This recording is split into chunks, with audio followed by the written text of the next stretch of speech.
Abalungi mugamba mutya kansubire nti muli bulungi abasseddi omusunsuzi linnya lyange agaliwo ye YouTube channel kwe tuli n'olunaku lwaleero tugenze maaso okubanga tusonga tugambe ku bigambo oludda luno ndine mwami Obote ajja kubabuuzaako ebigambo tubigambire ddala musibye mutya nno abatulaba mwenna yonna gye musinzira okutulaba abatulabira wabweru w'eggwanga tubatumiddeko abatulabira mu ggwanga Uganda tubatumiddeko nammwe ate tusanyuse nnyo okulaba nti tuli wano nesimye ssebo okubeera wano omulundi guno ate era nga twogera ku nsonga ez'enjawulo njagala okwebaza bonna abafuddeyo okutugoberera oluusi abamu ne bakomentinga abalala ne bavuma nno tetubawa budde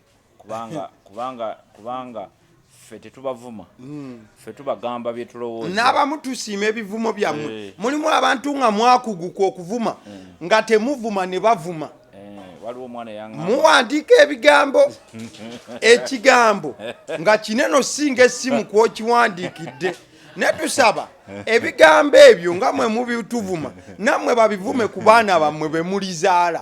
Nedda oba okolimye tetubakolimira twongera kubasabira Katonda abawe okutegeera mutegeere muntegeere entuufu nti oluusi ekimu kyotakkiririzaamu tekikufuula wild kubanga ensi gwe tebereza ku nsi lowooza ku nsi nga ffenna tutegeeragana okyegedde nga kyolowooza nange kyendowooza gyolaga nange gyendaga nga bukya ku makya ffenna ne tuzuukuka ne tutunula awantu wamu bwe tuti. It will be a boring. Exactly. Etalimu kuwabulwa. It will be boring. Exactly. I think it will really be boring. So Katonda yatutonda n'emitwe gino nga janjawulo otegeera bulala naye ntegeera bulala naye kitugatta era ekituleeta na wano kwe kulaba nti butya bwe tusobola okubeera in what we call unity in diversity nti weewaawo twayawukana mu ndowooza ne mu ntegeera mu myaka ne mu kusoma ne mu byonna ne mu bika eby'emisaayi weewaawo n'ebyo ebya family twawukanira ddala naye ate nga tubeera mu nsi yetya yemu tulabe butya bwe tusobola okubeera in unity well naye nga ate tuli ne mu diverse kind of situation. Thank you so much. So kyekyo nva mu kitongole kya Zinga yaffe teweerabira ekitongole kino kasati kano kolaba nnekeddemu ekitongole kya Zinga yaffe tukkiriza mu mbalirira mu buvunaanyizibwa n'embalirira yaabo personal responsibility and accountability okono kwe tusinziira ne tukola bino byonna bye tukola tuli ba artist. Thank you so much. Kale nga tukyali awo tujja genda maaso n'embalirira ya society oba community gye tuwangalira omukulu Honorable Ssegirinya Muhammad banga ddene lubadde lugenda maaso n'okubanga lumubala embirizi olumbe wabula nafunye Ssanyu okukitegeera nti weekend bagenze maaso n'okuba nti bamusiibula era mu ddwaliro yavuddeyo. Mukama tumwebaza olwa Honorable Ssegirinya Muhammad mukwano gwaffe musajja munankyukakyuka musajja mwagazi w'abantu ani abantu bamwagala Ssegirinya era nze nebaza Mukama kuba Mukama yekka yasobola okukola ki n'abasawo abambadde bamuliko nga bamujjanjaba nammwe tubeebaza mwebale nnyo obutassa mukono abataddeyo ensimbi waliwo abantu abakutte ku ssente zaabwe ne bawaayo abo nno Katonda yatugamba nti bwe tubanga tusaba tetubeerabiranga ababatwaniriza olw'ekigambo kye kakati obwo bubadde bulamu nga balwanirira obulamu bwe okulaba nti adde engulu abamusabidde abamufuddeko twebaza famire ye omuli maama omukyala abaana bonna abo ddala abamubeererako ddala abo ffe tuyinza okuba twogera naye twogerera mu distance naye ate waliwo bali abamubeererako ki abamubeererako ddala tubeebaza abantu mmwe mwebale olwa Honorable Ssegirinya mwebale okumufaako mwebale okumusabira mwebale abafuddeyo nti awone era tunyiigira nnyo n'abo bonna abadde baagala affe ono omusajja wammwe ow'ennansana gundi eyali ayogera ebigambo eby'obuwemu omusezi oyo yali ayagala afe ndooza amulye kubanga musezi teri muntu tosobola kusabira muntu kufa nga olaba mulwadde n'omusabira ndoza yayagala afe. Omanyi omusezi bw'abeera ku kyalo bw'alaba omulwadde agamba Mukama senga n'oyo omukola ki omumpa. So naye twabaza Katonda nti Mukama amuswazizza kuba twamulabula ne tumugamba nti gwe oyinza Katonda akola ekintu. Waliwo ekigambo nze kyentera okugamba abantu nti what God cannot do does not exist. Katonda kyatasobola kukola tekiriyo Katonda nga ekintu kyonna kyogamba nti ekyo kinene nnyo Katonda takisobola omanya ekyo tekikola ki tekiriyo. So what God cannot do does not exist, and God has showed us another blessing, has given us another blessing to see him alive. Kubanga nze nali neeraliikiridde ate nendaba akasajja akasezi nempulira bubi, naye Mukama ate akoze ekyobuvunaanyizibwa nti akoze ekintu ekirungi. Nze nzikiriza nti Katonda yeebazibwe olwa Ssegirinya Muhammad okuba nti olwaleero kale era akyali mugonvu naye takyali mu ddwaliro, kubanga buli muntu alwala obeera wakati w'obulamu n'okufa. Kati buli lwosemberera buli lwobeera obubi osemberera okufa, kyokka ate buli lwobanga awona osemberera okuba omuki omulamu. Kati okuba nti bamusiibudde kabonero akalaga nti asemberedde obulamu. So twagala okwebaza Katonda, naye twagala okwebaza abo bonna abataddemu ssente zaabwe abafuddeyo. Twebaza People Power ne gundi management Bobi Wine, twebaza Bobi Wine ne tiimu yonna eya NUP okufaayo eri munnaabwe Ssegirinya okulaba nti akola ki awona. Mwena tubeebaza era tubeebaliza ddala from the bottom of our hearts. We are happy to see Ssegirinya on his feet again. It's just a vote of thanks to all of you. Tebiri mu feeling ndala yonna those who have fought with him ne balaba abasawo abamujanjabye bona tubeebaza nze kinsanyusa busanyusa naye kisomesa abantu baffe nti omuntu alwala era omuntu awona. So bw'otayogerera nnyo omuntu alwadde kubanga gwe okusinziira ku maaso go n'okulabako n'okutunulako n'okulowooza kwolaba nti aweddeyo kati n'otandika okwogera ebigambo ebikankana kubanga oyagala okulaga ensi nti oli wa mutawaana nnyo gw'osinga okweyerusa mu nsi oba gw'osinga okwekuba gundi kopagala oba gw'osinga okwogera ebintu ebimu mubirekanga ne bibeera nga bibiri. Naye twebaza Katonda nti yeebale nnyo aswazizza abantu abamu abakoze ki abaswazizza okulaba nti Ssegirinya afulumye mu ddwaliro avuddeyo. Twagala okwebaza bantu just twebaza bonna bafuddeyo eri obulamu bwe abeere mulamu, era tujja kwongera okumusabira, era Katonda akyakola ebyekisa mu bulamu bwa Ssegirinya. Nze nsanyusa, nze simulinaako buzibu ate simulinaako, in fact simulinaako buzibu bwonna, ate era seetaaga kubeera naye buzibu, ate sirina buzibu bwonna na Munnayuganda kubanga nze Ssegirinya bw'awummula kimpisa bubi. Okyegedde kiba kijja kumpisa bubi, kikola sensi kimukola aweereza baki abantu be. So twogera kwebaza for that. For me I am just and away from there still about successes and happiness ebadde etambula mu bantu. Nalabyeko Honorable Nsereko Muhammad nga omukolo yawasize mukyalo owokusatu era omukolo gwabadde massive okunyuma kwabadde wali Mama Fango ne banna ndowooza Mama Fango ne wamulabi full figure naye nga omukolo gwanyumye nnyo naye temumutuma Mama Fango ni yaye bwe yeyita kale ekyo kirungi bwabanga bwe yeyita bwatyo n'abaana kati bamuyita kirungi nakyo byonna birungi. Anti nze kisaagala kwe kumutuuma amannya, okutumatuma abantu amannya kubanga amannya ago oluusi gamanyi otuleetera ebizibu. Abantu abamu tosobola kuba tosobola babalirako nnyo until you are sure. Omanyi si kirungi nze kyova olaba ze siwagira bantu era abantu bangi bavaayo ne bagamba era gwe oli wa fangoni oli wa alien skin ekituufu oli mukwano gwange ate yes ndi wuwe nina bye mukkiririzaamu kyovaamu naye weebiri bye nkusongerako kubanga yes simanyina waasula ontegedde bulungi nnyo anti manyiyo naye simanyi buliri bwasulamu mumanyidde kweyo levu okyegedde bulungi nnyo so by'omumanyiiko nze ebyo byennondo bamu ne nkugamba ebyo mbimwagalako era ebyo nja kufa naye ku nsonga eyo naye saagala muntu agambe nti kakati gwe oli bafanga gwe oli wakino olw'ensonga lwaki tetwagala kibeere bwe kityo bwe kibeera bwe kityo kikompromisinga okutegeera kwaffe nti oli atandika okugamba nti fangoni bw'aba yakoze ensobi oba nga alina ensobi gy'akoze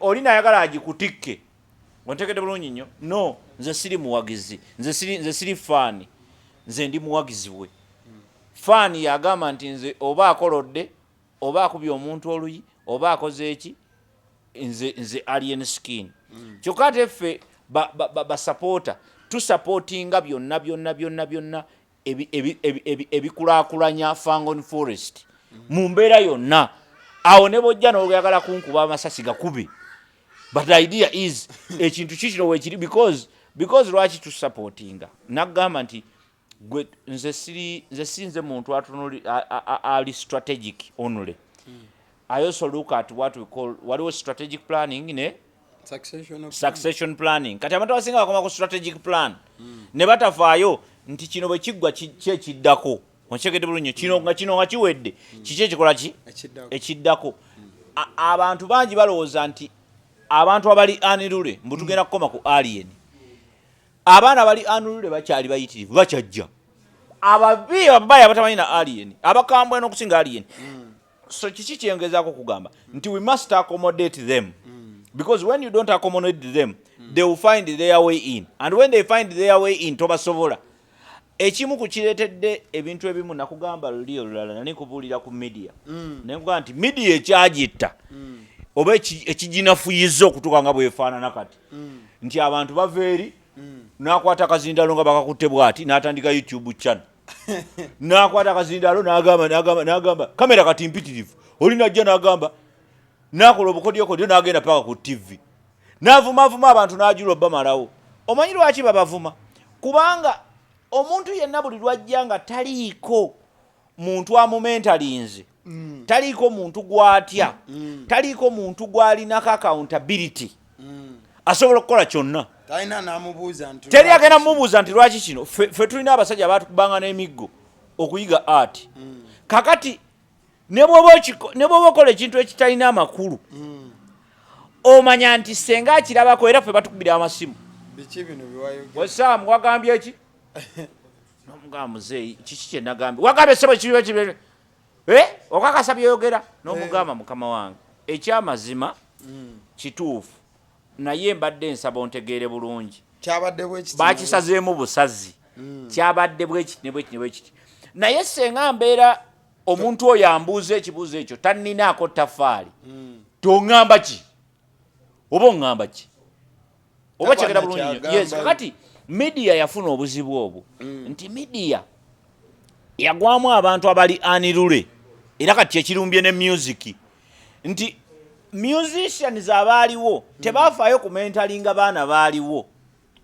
baafuba nnyo balwanyisa babajjewo nga bakozesa media kuba bolode balina ssente bakozesanga media ng'olyajja n'akusasula waliwo n'abantu abasasulanga ssente mu TV bakube music wono baleme kuba wono oba kyegedde bulungi nnyo olina akwata ssente n'agamba tokuba oluyimba lwa gundi mu katale nga zirimu 2 okyegedde mu katale nga mulimu ennyimba meka 2 luno luwono munene luwono mutono luno luwono munene luno luwono mutono okyegedde bulungi nnyo kakati ate ne weesanga nga zombi zinyuma kati ono omunene atandika okufuna fiya nti bwe batakuba luyimba lwange ono omwana ampiseeko kati ye lwakuba already alina budget n'agamba nti tebalukuba ebyo byaliwo okyegedde bulungi nnyo kakati bwe tugenze ensi egenda ekyuka evolving and all that stuff tufunye apps ez'enjawulo YouTube efuuse popular tufunye kati waliwo abantu okimanyi tulina abayimbi kati ayimba nateeka nga talina TV gyalumba tatawanya TV tatawanya radio y'olumala music wagenda ku YouTube nga uploadinga ontegedde bulungi nnyo olwaleero wenjogerera naawe abayimbi abo we bali era obalaba n'amaanyi ge balina waliwo abayimbi bangi nga music waabwe abantu abamunyumirwa balala nga namwe ku radio mukuba nyimba ki ndala so kikyengezaako okulaga nti as the world grows we must be very strategic but also we have to know the strategic the succession planning ne tutegeera nti bino byonna nga biwedde kiki ekiddako abantu abasingawo tebalowoozaawo kyovula nakugamba candle theory gye nakugamba nti candle theory eri nti bw'ogaana okukoleza omusubbawa gw'abanno ng'okozesa ogugwo n'oyamba kuwona akoleza ogugwe n'oyo omwana lukiya akoleza ogugwe nange nkoleza n'olina kati wano wonna ne baproducer bano bakoleza emisubbawa gyabwe nti oba okoze kye bayita succession planning ng'obakolezezza bw'obakoleza ki ekigwawo nti bw'omala obakoleza n'emisubbawa gyabwe ne giba nga gyaka ogugwo wano ne bwe guzikira okyegedde omunankani gwo wano omusubbago ne bwe guzikira osigala okyalina ekitangaala ky'abali bonna oba okyali mu kitangaala kati abantu abasinga bw'abeera n'omusubbaga nga gwaka aguteeka wano bwati tayagala kukoleza gwa mulala oli bwamugamba leka nkolezeeko munnange nti gujja kukendera guleke kakati and this is how most of these artists betubadde twesiga lwe bafudde ne bafa lumu kubanga tebalina strategic plan of how they are going to be celebrities and all that ne tebalina kye bayita succession planning butya bwe ngenda okubeerawo nga si kyali star oli gwe bakubira eki enduulu okyegedde bulungi nnyo same applied to the media okyegedde nti media nayo yafuna challenge eyo fe we twali twakula tulaba straka mwezi ku kugundi buli lwakuna yali w'amaanyi nnyo ku WBS yali w'amaanyi nnyo ng'asinga ne TV amaanyi okyegedde of course yali tagisinga but ekigambo kyakusudia naye nti that is how big she was ku WBS nga w'amaanyi nnyo olwaleero straka mwezi takyali w'amaanyi naye straka mwezi bwe yali akyaliwo ye yaintroducing omusajja gwe kati w'amaanyi era naye agenda ggwako kati ate okozesa kigambo kuggwako ng'oyogera ku bantu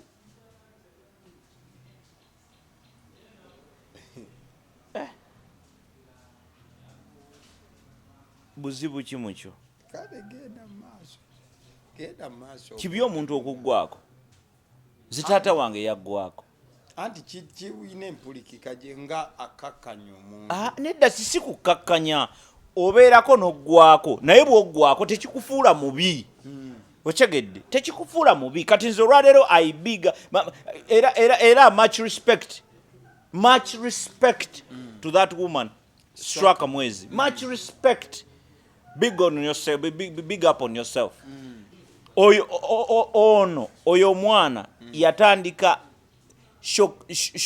showbiz eyaddala eya TV mu Uganda era big up on yourself her own craft her own craft she was just herself the whole time and big up to you for that omwana oyo bwe yabeera w'amaanyi ennyo n'amaliriza nga ataddewo nedda kyekyali wuliriza tewaaliwo musical show ndala budde obwo banenga fenna nga musumagira nga leti show yalinga leti show yes leti show kati ate golaika wali muto nnyo kubanga nze saasumagirako ku show ya straka ye yaleeta omwami gwe bayita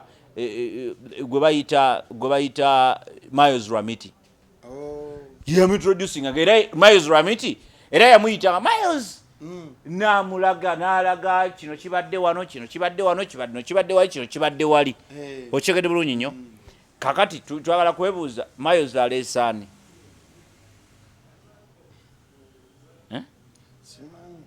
kakati kitegeeza ki nti abantu lwe batandika okuva ku mulamwa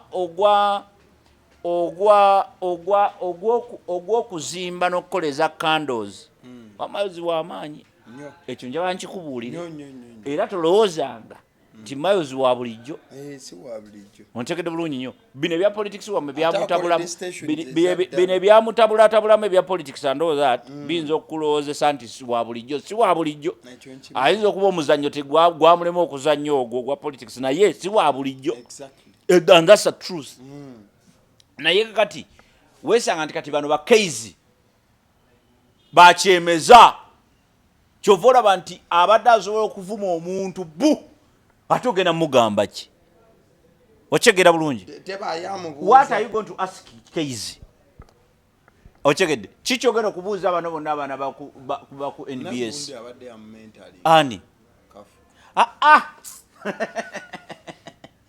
ogenda mubuuza ki okyegedde ye kafukani ya mentalinga oba kategeera kyogenda babuuza nti yes ababa mentalinga babaawo naye olusi babasanga olwedde balina we batuuse nga takyalina nnyo nga olwedde takyalina nnyo ng'omuwa buwi magezi gaasobola okutwala oba nedda okyegedde gaasobola okutwala oba nedda enze lumu twakayanako ne maama wange lwa luzungu bansigaza mu kiraasi naye kigambo nakigamba oba abaana nja kuswala nasigala mu kiraasi kankireke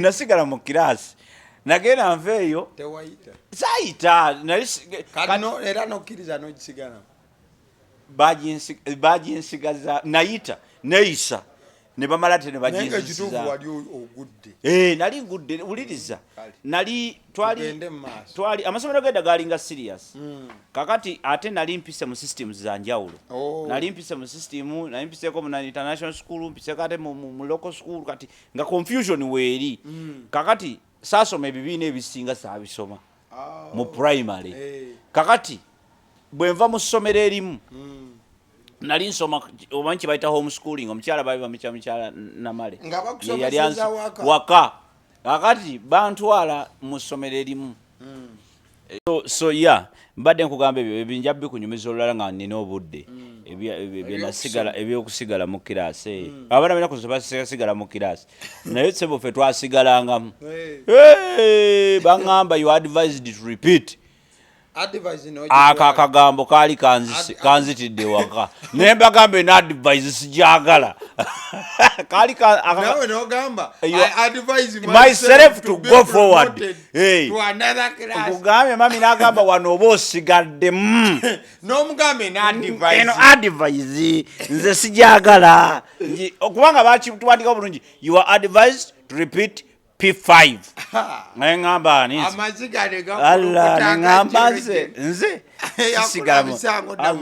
sigala mu kirasi naye nali nasomako waafu nali nasoma natandika na musadi tamu kusoma tuvuddeyo tuzunze biwanvu obimanyi nabyo byampanvu wako na congratulating honorable Nsereko funa omukyalo okisa amukama yebazibwe era by the way ebintu zomanye ebintu bya love zabyogera ku mbeera emotional nze mbeera emotional kyovaza era bya love zikakubuli ebya love saa nnyo byogerako binyingira wala mu musaayi kubanga love eyo eri very tricky abakyalo bakwa tebagala kukkiriza naye tubaagala nnyo we love them so much buli musajja gwola batambula mu Kampala akolerera mukazi basajja tebali nayo buli musajja gwola batambula mu Kampala abambogera bokka abalala bali muki bonna bakolerera bakazi teri kyakye bakolerera kubanga bwagula emmotoka ennungi ayagala kulaga bakazi nti wa tabu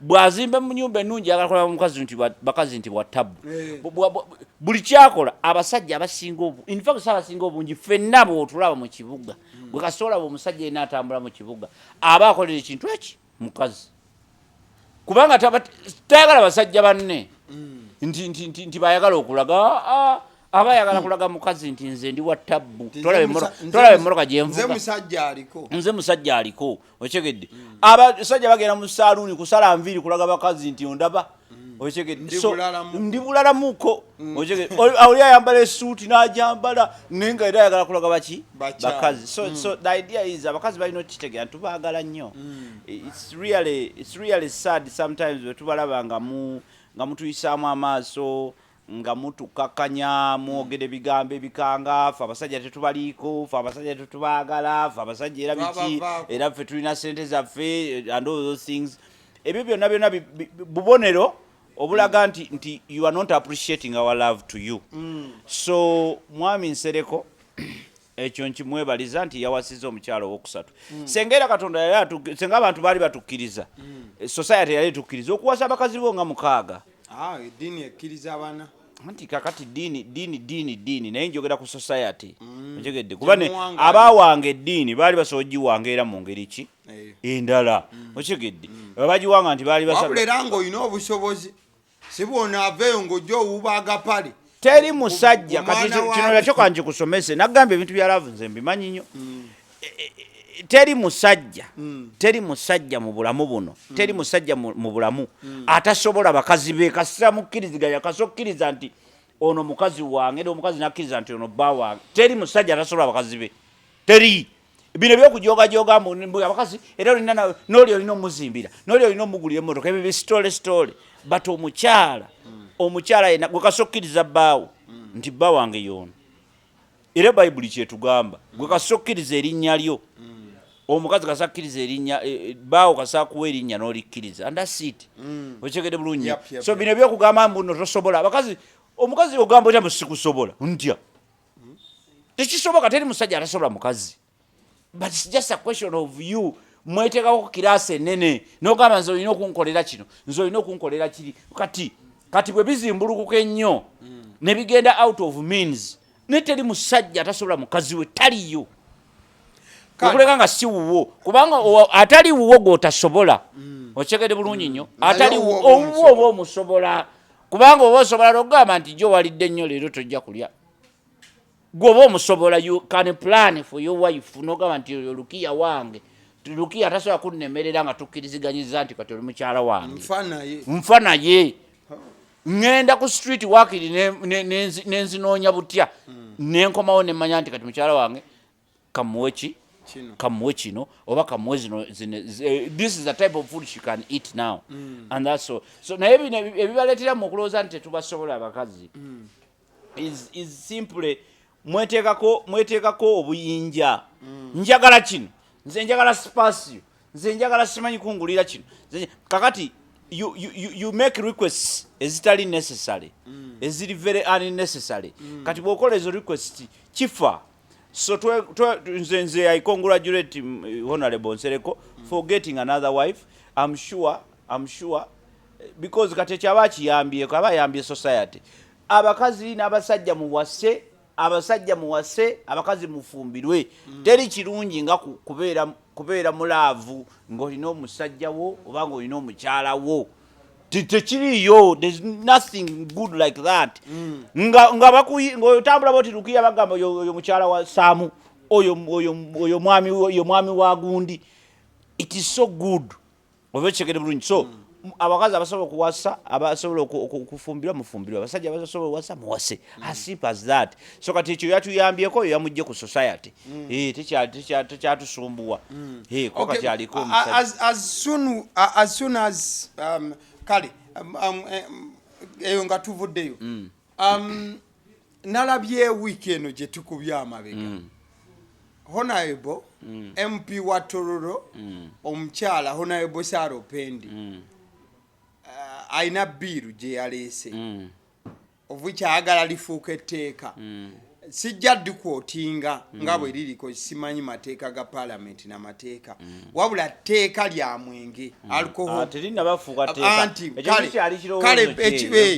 alcohol bill ng'agamba nti ayagala omwenge wabeerewo etteeka ne bakusanga ng'oguddewo nga sawa tezinawera 11 ng'abantu batandise okuwuuta ebidde ojja kusibwa emyaka 10 oba ow'engasi ya bukadde 20 obwiki nti ayagala kukireeta regulating abantu engeri gye banywamu omwenge n'engeri gye beeyisaamu nga banywedde omwenge Uganda asobole okuba nga agitwala mu maaso mu buufu obufaananako bwe buti ye ngaani honorable minister honorable okay kakati omwenge guno gwakayanira yabagugulidde abantu gavumenti yegugula nti afaayo nnyo kubanga gavumenti eyonona sente nyingi mukugira mu gavumenti eyonona sente nyingi abantu bakeera okugunywa ne bagumalawo anti temutugyeko nammwe let me tell you omanyi ate nze bino ebintu ebimusinga tobimbuuza kubanga amati nze nkubuuza ku kintu kikwatana ne entertainment omwenge kyekimu ku kintu abantu kye bakozesa nga bali mu entertainment kakati tuli mu kukaayana nze nakugamba nti Uganda is still locked. We need to open up the country. Eggwanga libe nga likola. Ochekedde bulungi nnyo. Abo ba honorable Salo Pendi bajja mu office sawa batuka mu office sawa 4, sawa 3, sawa 2, sawa kale ne beziba sawa 2. That's the official time. Sawa 2. Ku sawa 2, sawa 4 babanya kachai. Break time. Iyo sawa namba nefa. Kitegeza bwatuuka ku 2 kuba 2 is the official time. Ayingidde mu office ku 2. That is bwaba atuuse ku 2. Nakola essaawa emu 2 paka ku 3. Ku 3 n'ayingira kachai n'akavaamu ku 4. N'akavaamu ku 4. Ayisobola okayingira ku 3 oba ayinza okayingira ku 4 n'akavaamu ku 5. Whatever the case. Yep. But nze mbaze nti akayingidde kale ku 4. N'akavaamu ku 5. Ku 6 nadda mu office. Ontegedde bulungi nnyo. Ku 7 nadda mu kalanchi. N'akavaamu ku meka? Ku 8. Ku 8. Ku 8 n'akola 9, 10. 11 n'alinnya emmotoka ye. Obutaala bwabwe obwo. N'ayita mu jjaamu nadde waki? Ewaka. Omwezi ne gugwako ne bakwata sente z'omuwi w'omusolo miliyoni zitaka wansi wa 3 ne bazimuwa. Ye aba akoze eki? Wiiki erimu ennaku mmeka? 5. Ennaku 5. Mu nnaku 5 mu lunaku akolamu ssaawa mmeka? Essaawa 24 akolamu essaawa mmeka? Akolamu 3, 2, 3. 4 n'ogibuuka 5, 6, 7, 8. 7 tagikola 8, 9. Kitegeeza mbalira 2 paka 3 eyo 1 hour. Eyo 1 hour. 3 paka 4. 2 hours. Then 5 paka 6. Eno gireke. 5 paka 6. Sikubalidde bala 5 paka 6. 3. 6 paka 7. 4. Kati yalanchi nenjibuuka. 8 paka 9. 5. 9 paka 10. 6. 10 paka 10. 7. So Honorable Salo Pendi akola essaawa 7 ku ssaawa 24 ezibeera mu lunaku nga minister. Officially that's the time. Honorable. Nga minister. Honorable minister. Ze ssaawa ze bamuwa. Ontegedde bulungi nnyo. Ekyo nga tannaba kukiteesaako kugamba banyongeze ku budde nemekubba ssente za muwi wa musolo nyingi. Wuliriza. Ate okubba. Nemekubba ssente za muwi wa musolo nyingi. Munyongezeeko ku budde nkole kubanga ffe kino twakisabadde ne tugamba gavumenti mutuyambe mugulewo eggwanga. Ontegedde bulungi nnyo. Gavumenti ebeere nga tesibaawo. Ontegedde tutandike ku makya sawa kale emu oba 2 kale. Ontegedde bulungi nnyo. Tutambuze olunaku paka sawa nga 4 oba 5 ez'ekiro. Ontegedde bulungi nnyo. In fact government offices zandibadde zikola 24 hours. Kubanga Uganda tukyali banaku tetulina budde bwa kuwummula. Abantu ekibanywesa omwenge guno gwe gobagobako si kubanga balina ssente. Banywa lwa nnaku lwa stress tebalina byakola. Bakweka birowoozo. They don't have what to do. Gwe minister yandivuddeyo n'oteesa ku bills ezaddala ate oyongera kubanyigiriza kati n'ekibajjako stress oyagala kijjawo. Akenge kaabwe oyagala kajjawo. Okyegedde bulungi nnyo. Kyokka nga ate omusolo gwe sente ze bakuwanga omusolo okola only 7 hours nkubulidde kati ekyo nno buli mukozi wa government ezo sawa zakola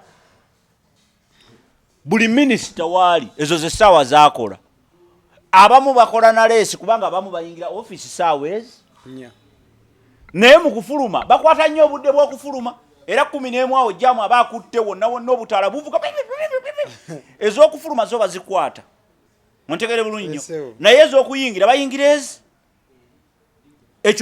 ekyo nganze ku research gwenkoze gwendabyeko era tosobola genda mu office ya government ne bakuwa appointment batono nnyo naddala abasirikale bo bakuwa appointment ya sawa 2 bo bakeera naye abasinga obungi abo minister bwe mulaba bayingira office sawes nya ku sawa 8 baba bazifulumi sawa 8 ku 9 baba bazifulumi kola mirimu mirala oluusi gitagatta na ku office eno oluusi sigama nti all the time but oluusi ozitagatta ku office so kikyengezaako okulaga nti government naddala abakozi ba government batukiitinze nnyo ffe ng'abannayuganda we are not tetufuna ekyo kye twandifunye mu bakozi ba government baminisita abakozi ab'enjawulo tetubafunamu naye si musango gwabwe naye system esupportinga kino sawa 2 ku sawa 11 ezo sawa ntono nnyo okyegedde bulungi nnyo 8 to 5 kati era yeekubira kalango ke nti ye ku 5 ayagala atandikire kumu okunywa na bano kyovala nti ye ku 5 agamba ku 5 lwemba mutandika okuggulawo kubanga ye aba olye naye lwabawummudde but even 5 is still very near ontegedde towetunuza eri njogera naawe Uganda is locked up era nsaba kino nkisaba president yennyini tusalewo eggwanga lino liggulewo abantu bakole abantu tebakola president tutandike nagamba ebintu ebyekisito bireeta mu byamagezi president Museveni waliwo president omulala g'omanyi mu Uganda tumuve mu bintu by'okusaagasaaga president aliyomba muyita Mwami Museveni tibuhabulwa ye president wa Uganda oba mmwe mulina feelings zammwe mubeere ne feelings zammwe the fact is the fact oli ye president byemmugamba byemmanyi mu bulumi obw'ekitalo byemmugamba nti sebo abantu tebakola baminisita bo balaba abo sebo tebakola bakola essaawa 7 tuzikubalidde wano 7 hours mu ssaawa 24 ezibeera mu lunaku so kati ffe tubala ennaku 366 ez'omwaka naye nga bw'ogenda obalabalamu 24 hours how many ofuna otya 24 hours ng'okoze 7 emirundi emeka oyagala buuza 24 hours zitotolinga up kimu wiiki no 24 hours anti kati kyokola 24 times 7 ekitegeeza wiiki tulinamu essaawa 18 zibe essaawa 18 kajjako weekend jjako ennaku 2 kitegeeza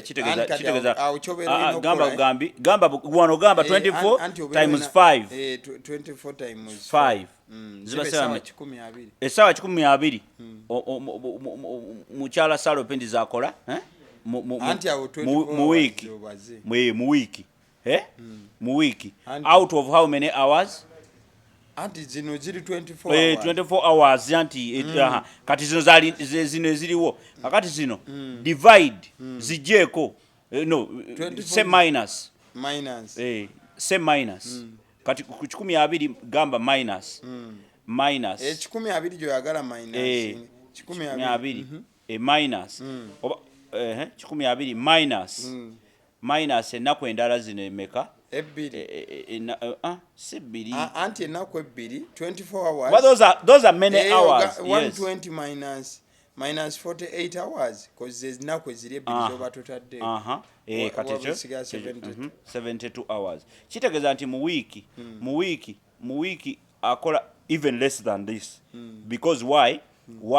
Because no zino tubaze nga tuba 24 hours ezijjudde so 7 kati gamba 7 times 5 gamba bugambe 7 hours times 5 7 hours times 5 minister Salopendi okola government ekusasula okukola essaawa 35 a week times 4 bala times 4 tukyabala 34 times tukyabala mbale 34 times 34 times 4 35 times 4 ziba 140 okole essaawa 140 okusasula sente zonna zebakusasula sizimanyi ezitakawaziwa miliyoni 10. Now let me tell you waliwo eggwanga weribeera mu mbeera nga you don't need professionalism, you want everyone hand on board. Chovola waffe we are advocating for children to start working. Ochekedde. Children, what children am I talking about? Child labor is different. Okusomesa abaana okukola, okuskillinga abaana is not child labor. Skilling children to be capable nti bagenda oweze emyaka 18 nga basobola okukola okwekolerera. So si kutuuka mu myaka 18 bali batandika okulowooza kiki kye nnaakola. Ono mulaba okyegedde bulungi nnyo twamutandika omuyigiriza ng'afaanana atya nga kaana kato kati essaawa eno mumusasula naye omwana si muto anti wuliriza yali muto because kati emyaka gye gy'abaana bali mu S6 abatannaba kuyiga kubaako kye bakola n'eki naye nga just bamanyi luzungu oyogera oluzungu lungi nnyo naye nga you are useless in the society. So now, that's what I'm trying to say. The Honorable Sarah Opendi, for your information okolera essaawa 10 meka zibadde 10 you only work for 140 minutes 40 hours zokolera for whatever salary you get.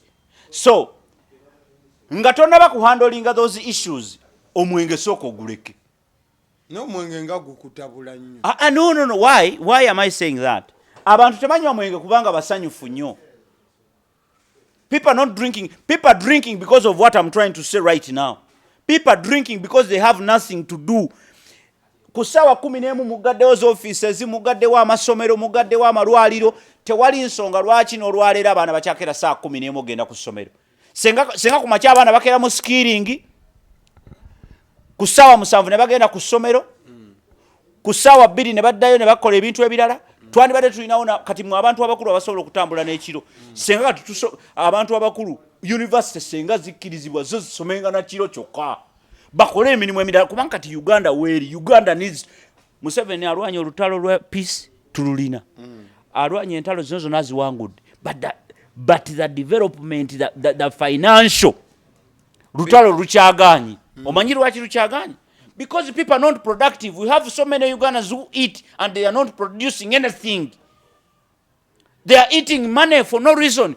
Honorable Sarah Opendi, you are getting whatever money you get, which is in millions. Because you work for 120 hours, 140 hours in a month. So, and this applies to all government workers. And some of them is 140 hours. Nga byonna ng'akoze nga bwe tugambye nti atandise ku 2 afulumye office saa 11. Naye abasinga obungi babeera ku bukyayi. Tebatuuka nezo tebazituusa. In fact ayinza n'okukola essaawa nga 15. Kubanga atula mu office awunyamunya n'afuluma. Tubalaba wano nga bakaaba bulina gundi ebeera public. Babayita mujje muteese mu parliament bankalu. So kikyengezaako okulaga nti ebizibu bya Uganda bingi okusinga abanywi b'omwenge. Make the abanywi b'omwenge busy. Make the abanywi b'omwenge work. They will not drink. They will be very busy in the brain.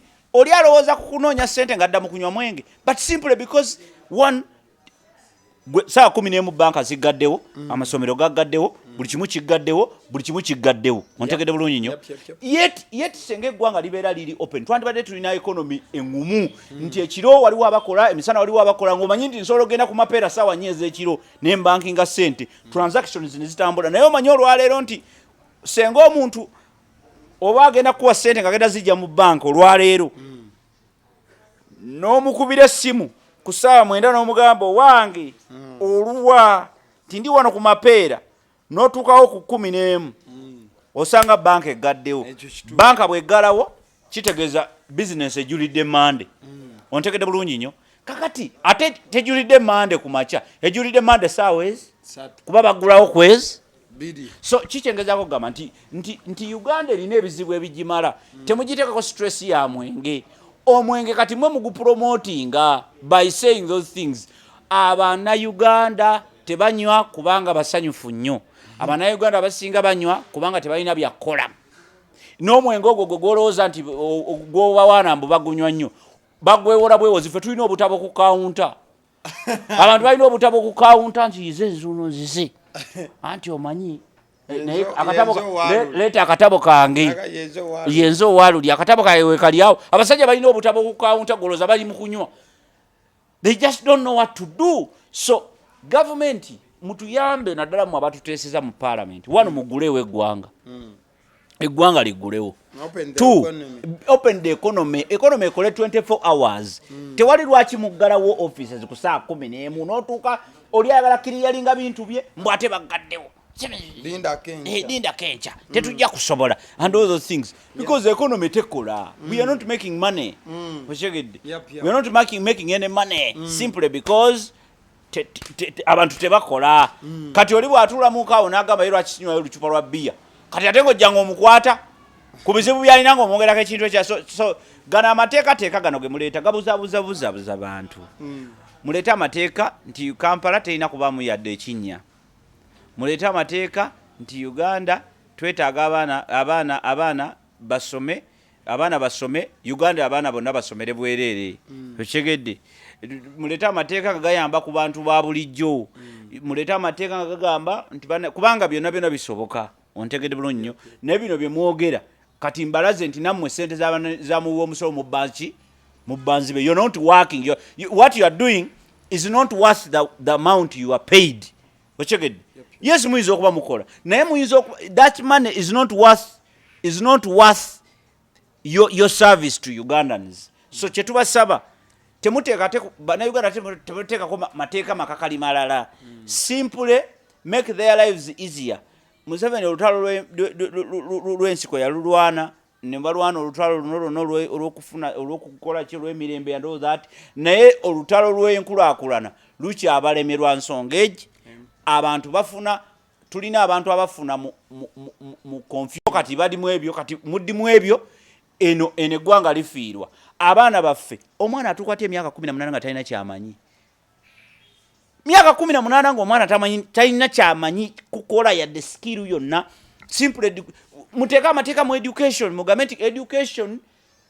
buli ssomero lirina okuba ne skilling center buli ssomero mu Uganda libeereko ne skilling center oba oyagala oba toyagala ebyamasomero biveeko tumanye nti gwe tolina ssomero naye ssomero libeerawo ffe twatukanga mu P7 ng'omanyi waakiri okubajja akate nze kati oyinza okumubajjisa oyinza okungamba mbu kala akatebe oyinza okansasuza sente okukabajja I just need to get these materials nenkeyungira but omanyi nti abantu just n'omwana just nasanga luli omuvubuka ne muwalabula bubi nnyo nengoba n'abantu abali ku kasaidi anoonya abantu nina bu business bwe buno obw'okutandika business z'abaana kati sente ali mu kusaagasaaga ahayalinze omuntu amukolera omudaala gwa chapati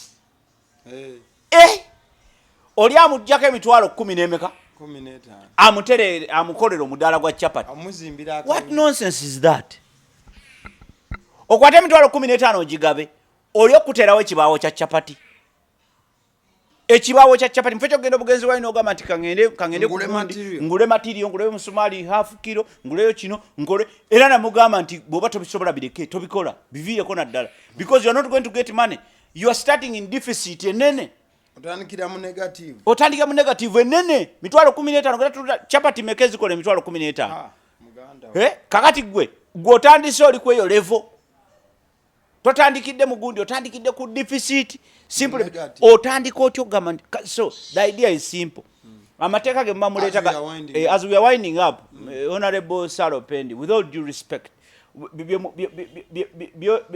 kifo ky'omwenge omwenge guleke people are drinking simply because they have nothing to do creating awo bana bazimbe ebizimbe mu kibuga ebiwanvu bya bilioni 4-5 ne batusumbuwa ne rent ne batusumbuwa ne ziroji waggulu eyo mpitirivu oli kizimbe kibeera mu Kampala wano ne wakati ne wano waggulu wano wali arcade wekoma eriyo na waggulu waliyo loji waliyo bichite teri kintu kakati ono wabano bali kwa bamumpika rent nosanga kakuni bwe katimbuwa no milioni naye ekimusasuza 1 million ekyo no tujja kituka nakyo kibinyo that will be another day ekimusasuza milioni eno simply because asasulira kumpi line nambe yambuka waggulu kubanga eri teri bantu ate ekizimbe kya looni songa ate senga yakwate kubo n'agamba nti senga Minister Salopendi yakwate kubo n'agamba nti banaye temuddamu kuzimba bintu, we need a new city,